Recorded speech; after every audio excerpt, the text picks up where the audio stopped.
మల్కాజిగిరి పార్లమెంట్కి నీ ఉండవని చెప్తే మీ ఆశీర్వాదం కోసం 5వ డివిజన్ ఆశీర్వాదం కోసం వచ్చాను. నేను వచ్చేంత వరకు కూడా ఈ జెండా కిందనే ఉంటా.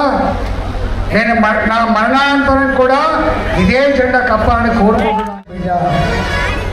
రామకృష్ణ వారి సతీమణి అనురాధ, తమ్ముడు విజయ్.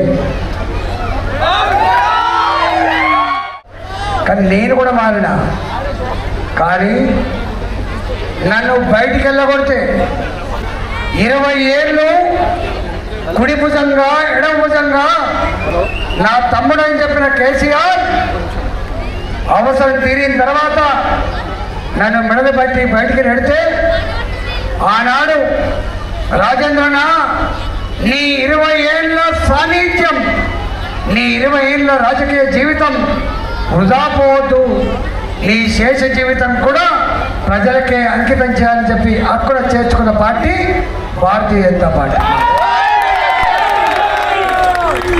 ఆ పార్టీ నుంచి వచ్చిన పదవికి రాజీనామా చేసి మళ్ళీ నిప్పుల్లో దూకిన నన్ను అసెంబ్లీలో కనపడతని కేసీఆర్ నిషేధిస్తే 600 కోట్లు ఖర్చు పెడితే 1000 కోట్ల రూపాయలు దళిత బంధు పేరు పంచిన కేసీఆర్ హుజురాబాద్లో చెల్లేది మా ఈటల ముఖమే, ఇక్కడ చెల్లె ముఖం ఇది కాదని చెప్పి చెల్లు అనిపించింది 2021లో.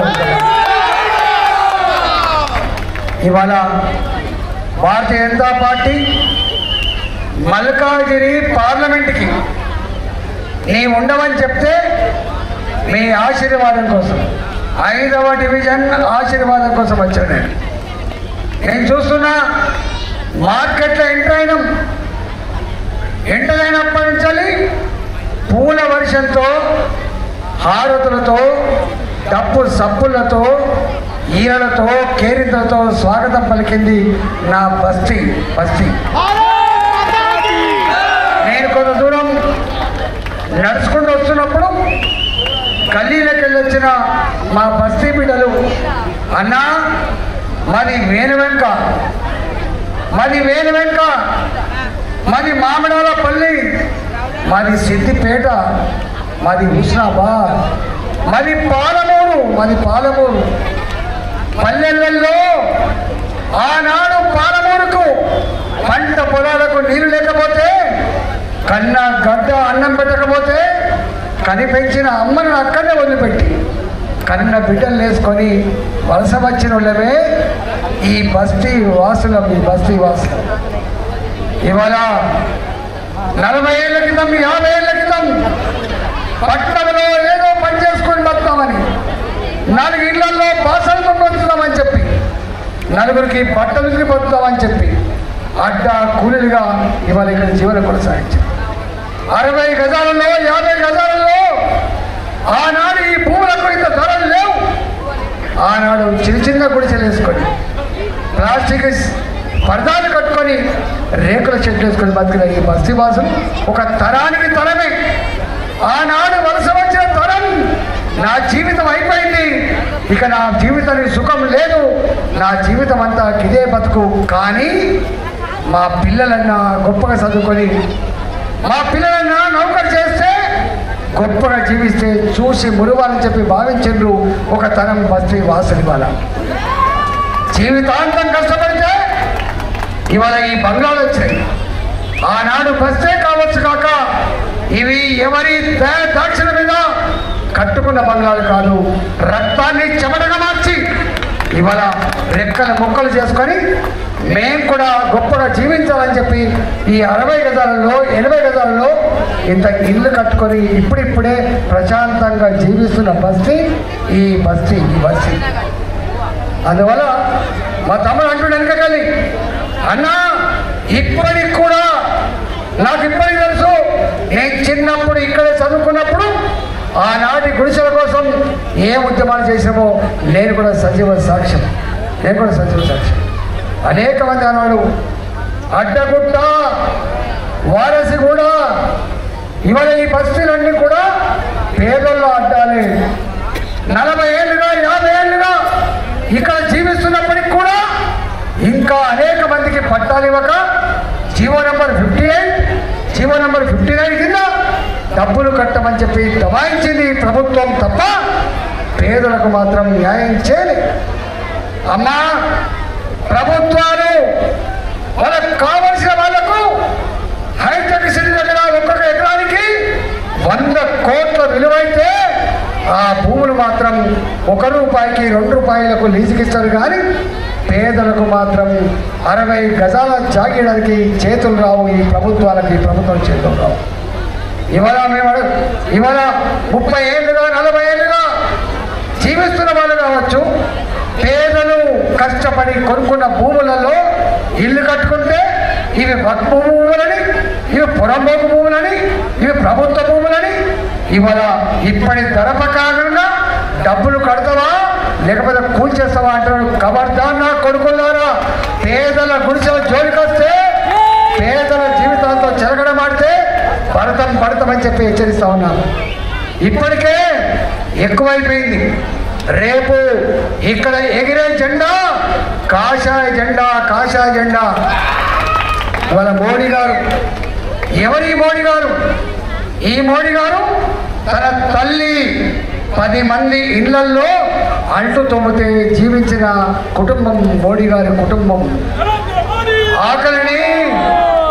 ఆకలిని దుఃఖాన్ని బిగబట్టుకొని కళ్ళల్లో నీళ్లు రాకుండా జీవించిన బిడ్డ నరేంద్ర మోడీ. వాళ్ళ నాన్న రైల్వే ప్లాట్ఫామ్ మీద చాలా కూడా పంచుకున్నప్పుడు ఆ ఛాయ కప్పులు తెచ్చిన బిడ్డ నరేంద్ర మోడీ. అందుకే ఈ దేశంలో నేను అనుభవించిన దుఃఖం, నేను పడ్డ బాధ పేదలు పడకూడదని చెప్పి అనేక రకాల స్కీములు తెచ్చింది. కాకపోతే ఇక్కడున్న కేసీఆర్ మోడీ ఏంది, గీడి ఏంది, ఆయన ఇచ్చేదని చెప్పి ప్రగల్భాలు పలికాడు. ఈ పక్కకే కాదమ్మా, ఐడిఎల్సి కాలనీ కట్టాడు.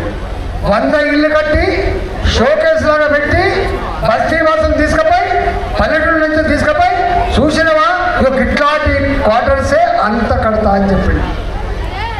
మొదటి 5 సంవత్సరాలు నాకు టైం సరిపడని చెప్పిండు. ప్రాజెక్టు కట్టినా అని చెప్పిండు. మళ్ళీ జీవించమని చెప్పిండు. నెక్స్ట్ 5 సంవత్సరాలలో పేదవాడికి సొంత ఇంటి కల నెరవేర్తా అని చెప్పిన వ్యక్తి కేసీఆర్. కానీ నరేంద్ర మోడీ గారు దేశానికి 4 కోట్ల ఇళ్ళు ఇచ్చి కట్టిపిస్తే ఇక్కడున్న ముఖ్యమంత్రి మాత్రం నీ ఇళ్లతో నీ డబ్బొద్దని చెప్పి ప్రగల్భాలు పలికినా 2,53,000 ఇళ్ళు కేంద్ర ప్రభుత్వం మోడీ గారు ఇచ్చిండ్రు. కానీ అది కట్టేదానికి కూడా చేతులు రాలే. వీళ్ళకి కట్టినమని చెప్తున్నది 1,70,000. పేదలకు పంచినవి మాత్రం 40,000-50,000 కంటే ఎక్కువ పంచలేదు 10 ఏళ్ల కాలంలో. మోడీ గారు 4 కోట్ల మందికి ఇల్లు కడితే ఇక్కడున్న కేసీఆర్ మోడీ గారు ఇచ్చిన ఇల్లు కూడా కట్టకుండా పేదల కళలో మట్టి కొట్టిన విషయం ఇవాళ నిజం కాదా అని చెప్పి అడుగుతా ఉన్నాడు. నిజం కాదా ఇవాళ అమ్మ మోడీ గారు మనం ఒక మాట చెప్పాడు, పేదలకు రాష్ట్ర ప్రభుత్వాలు ఇల్లు కట్టకపోతే కేంద్రమే నేరుగా ఇల్లు కట్టించే కార్యక్రమం నెరవేర్స్తా అని చెప్పిన మోడీ గారు. డబుల్ బెడ్రూమ్ల కోసం ఎవరి దయాలక్ష్యం బతకాల్సక్కర్లేదు. ఇవాళ పేదలకి సొంత ఇంటి కదా రేపు భారతీయ జనతా పార్టీ నరేంద్ర మోడీ గారే తీరుస్తా అని చెప్పి ఇప్పుడు హామీ ఇచ్చిపోతున్నాం. రెండవది ఇవాళ కంటోన్మెంట్లో ఇవాళ ఏ డబ్బు రోడ్లు వేసినా మోరీలు కట్టినా మీరు తాగే నీళ్లకు డబ్బు కట్టినా ఇవన్నీ కూడా కేంద్ర ప్రభుత్వ డబ్బులు మన పైన. అందువల్ల ఇవాళ 90 లక్షల గ్యాలన్ల నీళ్లు అవసరం ఉన్నాయని చెప్పి మీరు ఇండియాని పెడితే 50 లక్షలు కూడా వస్తలేవన్నా. అటు పక్కకున్న హైదరాబాద్లో మాత్రం రోజు నీళ్ళు వస్తున్నాయి, మాకు మాత్రం ఇస్తలేవు. పేదలు ఏం పాపం చేసిందని చెప్పి అడుగుతూ ఉన్నారు. ఈ సమస్యను తప్పకుండా పరిష్కరించే జిమ్మదార్ నా చేతిలో పెట్టమని చెప్పి కోరుతాం. ఇవాళ మీ ఇళ్లకు పట్టాలు రావాలన్నా, మీ నల్ల నీళ్ళు రావాలన్నా, ఇక్కడ అభివృద్ధి జరగాలన్నా, మన పిల్లలకి స్కిల్ డెవలప్మెంట్ సెంటర్లు పెట్టి ఉద్యోగాల కల్పన జరగాలన్నా ఇవాళ గెలవవలసింది ఇక్కడ భారతీయ జనతా పార్టీ మాత్రమే, కమలంపు గుర్తు మాత్రమే. నీకు తెలిసి మొన్నటి దాకా మనం కేసీఆర్ నమ్మినా ఓటేసినాం, వాళ్ళు బాగుపడరు తప్ప ప్రజలు మాత్రం బాగుపడలే. అందుకే తెలంగాణలో పట్టి ఓడగొట్టిండ్రు. ఆ పార్టీ ఓడిపోయిన తర్వాత ఆ నాయకులు ఎవరు ఇలా ఉండలేరు. కేసీఆర్ దగ్గర కథమైపోయింది అంటున్నారు. కాంగ్రెస్ పార్టీ ఏమి హామీలు ఇచ్చిందమ్మా? కాంగ్రెస్ పార్టీ రేవంత్ రెడ్డి గారు ఆనాడు ఎన్ని హామీలు ఇచ్చిండు? 66 హామీలు 6 గ్యారెంటీలు పెట్టించిండు. నేను మిమ్మల్ని అడుగుతా ఉన్నా ఇక్కడ ఈ బస్తీ వాసులకి, ఆనాడు కేసీఆర్ అంటే చెప్పిన మాట తప్పిండు. మన పిల్లలకి, నిరుద్యోగ బిడ్డలకి నౌకరు వచ్చేంత వరకు నెలకు 3,116 రూపాయలు ఇస్తా అని చెప్పిండు. ఇచ్చిందా? తెలంగాణ రైతాంగానికి 1,00,000 రూపాయలు రుణమాఫీ చేస్తా అని చెప్పిండు. 4.5 ఏళ్ళైనా చేయకపోతే పరువు పోతుంది, ఓట్లు వేయరు కావచ్చని చెప్పి భయపడి ఉన్న రింగ్ రోడ్డు నమ్ముకొని, హైదరాబాద్ ఉన్న 100 కోట్ల ఎకరం భూ అమ్ముకొని ఆ డబ్బు తీసుకుపోయి బ్యాంకులకు కడితే రైతుల అసలు తీరలే, వడ్డీకి మాత్రమే సరిపోయినాయి. కానీ వాళ్ళ ఏమంటున్నారు రేవంత్ రెడ్డి గారు? ఓ ఆడబిడ్డలారా, నాకు ఇట్లా ఓటు వెయ్యి 9వ తారీఖు నాడు రిజల్ట్ వస్తుంది, ప్రమాణ స్వీకారం చేస్తా, మీ అకౌంట్లలో నెలకు 2,500 రూపాయలు చేస్తా. వేసిన అమ్మ ఎవరికైనా 2,500 రూపాయలు? ఎన్నెళ్ళు అవుతుంది? 4 నెలలు దాటిపోయింది. 4 నెలలు దాటిపోయి 5 నెలలు నడుస్తుంది. ఈనాటికి కూడా నా ఆశపడ్డ ఆడబిడ్డలకి 2,500 రూపాయలు వస్తలేవు. ఇంకేమన్నాడు? 2,000 పిషాదేంటి పెన్షన్ 4,000 ఇస్తా అని చెప్పిండు. వచ్చిన 4,000 కూడా పెన్షన్ కాలు లేని వాళ్లకు, రెక్క లేని వాళ్లకు, హ్యాండిక్యాప్డ్ వాళ్లకు ఏమి ఇస్తా అని చెప్పిండు? 6,000 ఇస్తా అని చెప్పిండు. ఇచ్చిందా అమ్మ 6,000? రాలే. మీకు విషయం తెలుసా? ఆటో నడిపే మా అన్నలకు, తమ్ముళ్లకు 12,000 రూపాయలు ఇస్తా అని చెప్పిండు. రెక్కల కష్టం మీద బతికే వాళ్లకు, ఆ కుటుంబానికి 12,000 రూపాయలు ఇస్తా అని చెప్పిండు. నా పిల్లలు, ఆడపిల్లలు చదువుకునే వాళ్లకు స్కూటీలు ఇస్తా అని చెప్పిండు. ఇవాళ అంతేకాదు, స్కూటీలు రాలే, పెన్షన్ పెరగలే, 2,500 రూపాయలు రాలే. చివరికి ఆడపిల్లల పెళ్లిళ్ళు చేస్తే ఆనాడు కేసీఆర్ 1,00,000 రూపాయలు ఇస్తే ఈ 1,00,000 సరిపోతాయమ్మా, నేను వచ్చినాక తులం బంగారం ఇస్తా అని చెప్పి ఇచ్చిండా? తులం బంగారం. ఇవాళ తులం బంగారం 75,000 రూపాయలకు తులం బంగారం అయింది. ఏమి ఇయ్యలే.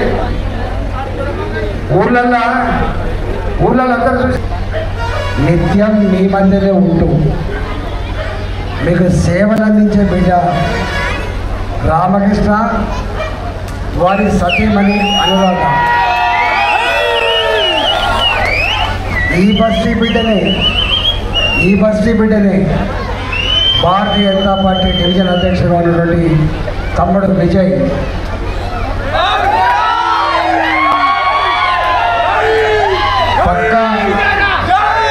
పక్క డివిజన్ కార్పొరేటర్ దీపికమ్మ వచ్చింది ఇప్పుడే. ఇప్పటిదాకా మా మల్లికార్జున్ పెద్ద హీరో ఎక్కడో ఉన్నాడా? మా మల్లికార్జున్ నర్మదమ్మ కింద ఉన్నారు. వీళ్ళందరినీ తీసుకొని మేము వత్తివి. మా అన్న వంశ తిలక్ నమ్మిన సిద్ధాంతం కోసం పదవి వచ్చినా రాకపోయినా ఇదే నా జీవితం అని చెప్పి అదే జెండా మీద బతికిన బిడ్డ వంశ తిలక్. ఆయన ఇప్పటిదాకా ఒక మాట అన్నాడు, సచ్చేంత వరకు కూడా ఈ జెండా కిందనే ఉంటా, నేను నా మరణానంతరం కూడా ఇదే జెండా కప్పాలని కోరుకుంటున్నాను. మనం చరిత్రలో ఊసర వెల్లులు మాత్రమే రంగులు మారుతాయని చెప్పి చదువుకున్నాం. కానీ